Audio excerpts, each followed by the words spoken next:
This is Mornings with Nick Reinberger. On 97.3 ABC Illawarra. Good morning, how you going? Nice to have you with us here at 97.3 ABC Illawarra. 1300 973 300 is our number anytime you want to talk to me here at ABC Illawarra. Lots to talk about, including how much information about you is out there that can be swept up by robots and analysed and turned into a powerful political weapon. More about that in just a tick with one of our local experts, Katina Michael. And don't forget our SMS line if you'd like to send us a text. We promise we won't sell that number to anyone else. 0467 922 684. You're with Nick Reinberger. This is 97.3 ABC Illawarra. Very nice to have your company this morning, and thank you very much for tuning into us. I was reading a really scary article the other day about how Facebook information may very well have hugely influenced the American election. That is because of a hole in Facebook prior to 2012. All of your likes, the things you ticked, oh, I like that, were publicly available. And that has been used to target people right down to the individual level with door knockers from political parties and especially Facebook advertising. Now, that is closed, or at least it's given you the option to be closed now, but a lot of people don't close that off and check their privacy settings. At the same time, as I was coming back to the radio station, I read an article from one of my favourite academics at the university, Katina Michael. She's professor in the School of Computing and Information Technology at the University of Wollongong, and she writes very often on privacy issues, and her latest is Bots Without Borders, How Anonymous Accounts Hijack Political Debate. She came into the studio yesterday to talk through all of this with me yesterday, but first of all, let's talk about what happened with Facebook and why that left us all vulnerable. In the days that Facebook likes were public before 2012, that Kaczynski said, well, let's try and see if we can put together personality profiles and the number of likes people had, what might come up. And Kaczynski developed an approach called Ocean. And Ocean basically looks at 5 criteria about individuals. They look at someone's openness. How open are you to new experiences, for instance? They look at conscientiousness. How much of a perfectionist is someone? Extroversion, how sociable are you? Agreeableness, how considerate and cooperative are you with colleagues? And something they called neuroticism, are you easily upset by others? And then they looked at an average of 68 Facebook likes and went, wham! We've just figured out with about 68 Facebook likes and somebody's personality profile, which they could scroll from Google, we could actually predict someone's skin color. And it got even more sinister than that. It got sinister. They could find out things with great accuracy. Were the parents of the individual divorced? Were they not convinced perhaps by Trump or by Hillary Clinton? So they were unconvinced by either the Republicans or the Democrats. So they realized, because people are splattering every bit of personal data online, that you can, with some accuracy, probably predict who people are going to vote for. And then they could manipulate sentiment and personally target different individuals with different types of messages down to the micro detail level. So instead of going out and broadcasting in the newspaper, Trump believes this, they would look at your profile, and if you fit a particular profile, for example, your skin color was dark and you were semi-educated up to the secondary level, then possibly the message needs to be tailored with this color on Facebook, with this kind of wording in Facebook. Right down to the color of the background of the ad. Exactly. Oh and gosh. Even the picture they would post. Was Trump depicted, for example, as a great leader? Was he depicted as a great entrepreneur? Was he depicted how? And I read somewhere 175,000 tests of different micro messages were used during this campaign. Oh my gosh. So what I read in an article, I think it was New York Times, about that one of the spokespeople for the Trump campaign said the blanket advertising, one television ad broadcast to everybody, is basically dead now, because we can target it at the street level and almost to the individual home level. Is that broadly true? Well, Nick, back in the mid-90s, I worked for a network engineering company, and I was already using geosocial intelligence at the time. We called it geodemographic analysis to predict demand at the household level. We are far beyond that now. We are at the individual level. It is your individual social media account level. It is the person profile. And Nick's had the audacity on his website to say we can profile every single 220 million personality in the States. And he's got that Every plastered. single person? Yes. Is that because of this pre-2012 Facebook likes being public? Yes, but also what obviously many of us know in the privacy world is that there are companies like Xperia and Axiom that are called data brokers. Their whole business is about looking at how much data they can web crawl that is openly and publicly available, how much they can data broker with private organizations who are willing to part with that data for a big fee. And I'm talking about thinking about companies like Amazon.com, whom all of us have bought a book from today, and the 150 affiliates that they publicly place on their website as having a relationship with. So who are these people? Who are these stakeholders? Who are these companies? And how much is our personal data worth? What has Facebook done since 2012? Do you have the ability to protect your likes now, or is it just out there and that's it? You do have the ability to protect your likes. There's a privacy policy that they instigated in 2012.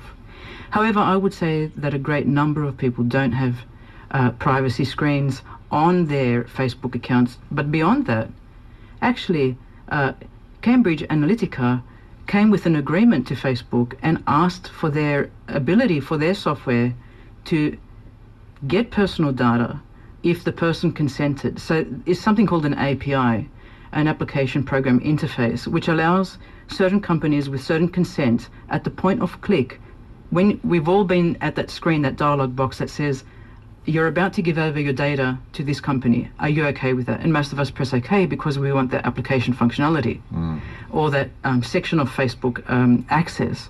So they have the consent of the individual because we don't really know what we're signing up to. We're just saying, yes, they can access my personal data, whether it's for instance, email accounts or other issues like phone numbers. You say, yes, you can access my pictures, you can access my location data, you can access this. So at the individual level now, what we have is things like every post we make, every phone call, every SMS, every touch point online like our Google searches. We don't know what the companies who we are subscribing to actually give away on our behalf with or without our consent. But if we look at what Trump did, he superseded Hillary Clinton's prowess. I mean, Obama was the first president, they called him the social media president, to broadcast out and capture a great number of voters. But while Hillary was stuck in the dark world of working with Blue Labs with the backing of Google and DreamWorks, Trump, and everybody laughed at him, all the statisticians said he would not win. But Trump went to a British company who was very out there, had tried and tested designs and said, I'm going to go with those very hotshot young people wearing very expensive sunglasses and great suits. I'm going to go to them to get psychometric detailed data. And what he did is he won the election, as we all know. Targeting particular states, as I understand, he knew it would come down to, say, 4 states and targeted those using these methods to target not just the states, not just the cities or the suburbs or the streets, but individuals within that. Yes, and I was in Arizona at the time, Nick, during the election week and during the election nightmare that followed. What he did is he also swamped and drowned and flooded the I'm with her hashtag, which Hillary was using. And of course he spread fake news. There were 1.5 million tweets around about the week before the election. And guess what? A third of those tweets were created by bots. Okay, tell me about bots.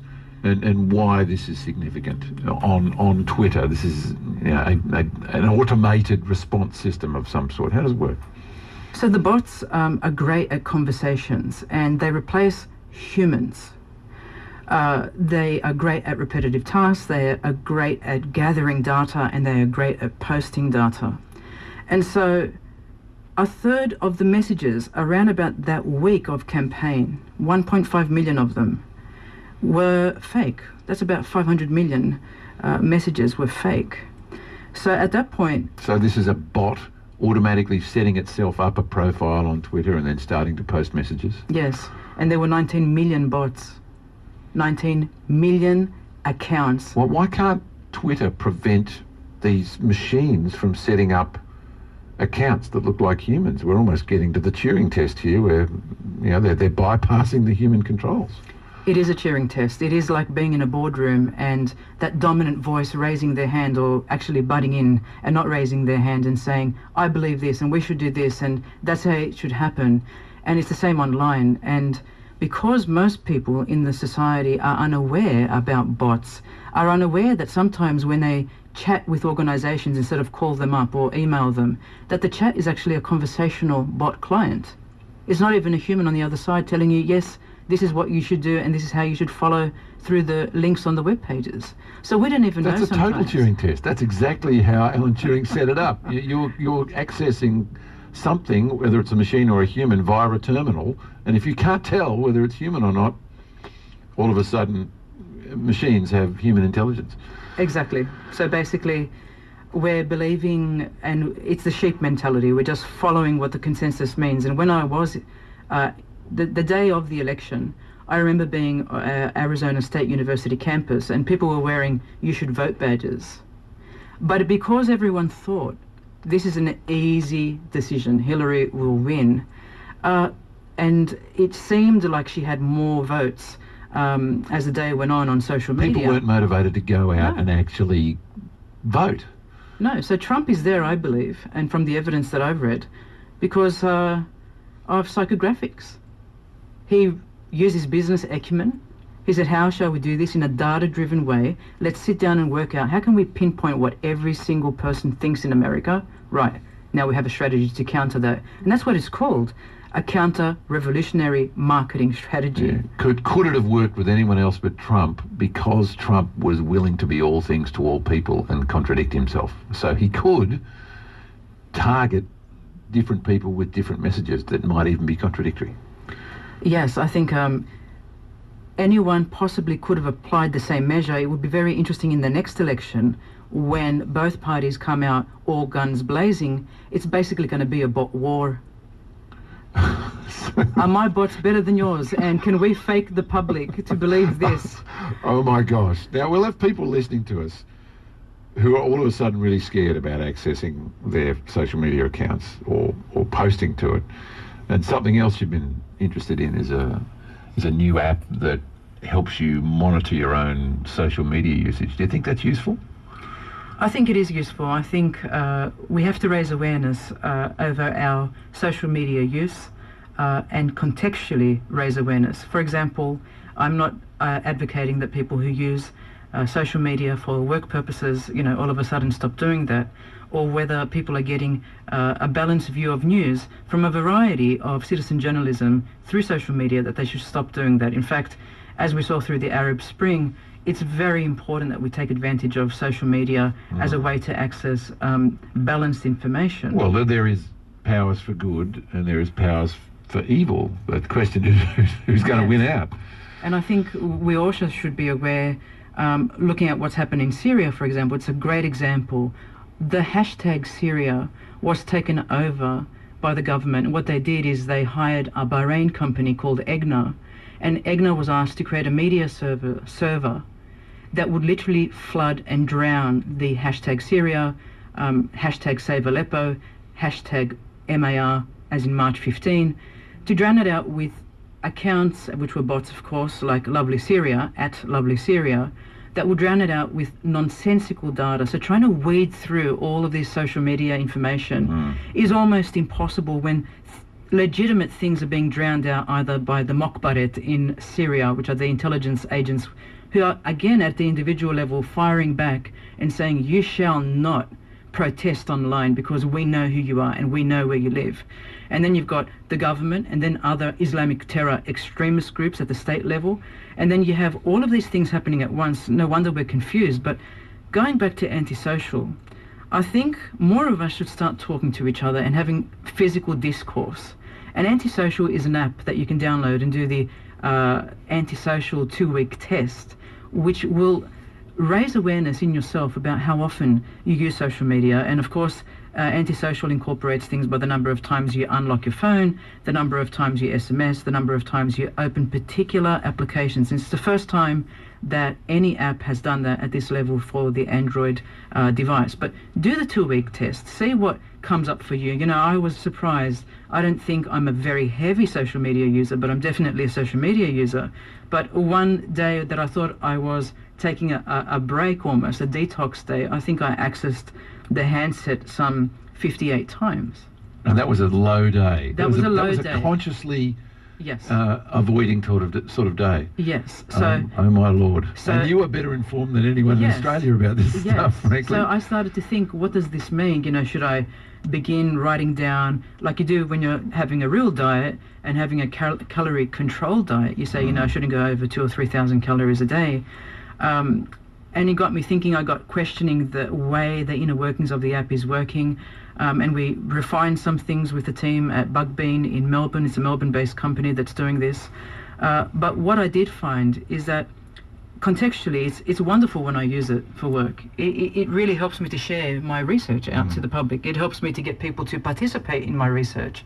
But you need to be aware when you're supposed to be having downtime, basically place that phone away. I was talking to a hairdresser this morning who was talking about how her and her partner, she's in her early 20s, are trying to stop. You know, he's using Clash of Clans a lot, and she said, well, he's on there 24/7, which is not unusual. And then she said, I need to stop myself from accessing Facebook and Instagram and taking pictures and posting these. So we're all struggling with that, and the balance I think that needs to be reached within each one of us is how much is enough and how much is too much. It's not bad to use social media, but we should be aware of how much we are using it and whether we could use that time more wisely to be outside exercising, perhaps be with our loved ones and talking to them in the real world over our dinner table without interruptions of those pings.